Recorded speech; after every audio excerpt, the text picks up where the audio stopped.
Le colonialisme nous a amené à douter de nous-mêmes, à telle enseigne que, comme vous le disiez tout à l'heure, Afrique est devenue presque au niveau du subconscient de chaque Africain, antinomique avec la notion de civilisation.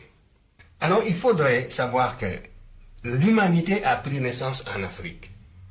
On a souvent dit que l'humanité, le berceau de l'humanité est un berceau à roulettes, tantôt il est sur un continent, tantôt il est sur l'autre, ce n'est pas exact. Depuis que ce berceau a quitté l'Asie et qu'il est arrivé en Afrique, il ne l'a plus jamais quitté.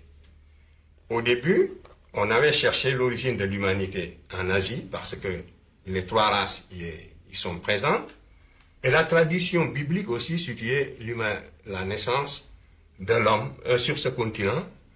Mais depuis, le verdict scientifique est connu, et nous savons que c'est dû à l'avènement des méthodes radiométriques qui ont permis donc d'établir une chronologie absolue, c'est-à-dire une échelle du temps, qui permet de remonter avec certitude aussi loin qu'on le veut maintenant, depuis que la Terre s'est formée.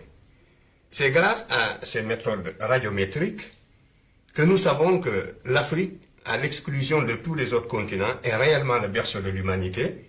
L'homme est né dans la région du Kenya. L'homme qui est né donc dans cette région du Kenya va coloniser la vallée du Nil à l'époque où aucune autre race sur la Terre n'existait. Or, il est impossible qu'une humanité née sous la latitude du Kenya ne soit pas pigmentée, et pigmentée noire absolument. Pourquoi? Parce que nous savons que le flux de radiation ultraviolette qui tue la vie, qui détruit la vie, n'est-ce pas, ne permettrait pas la survie d'une humanité sous la latitude du Kenya.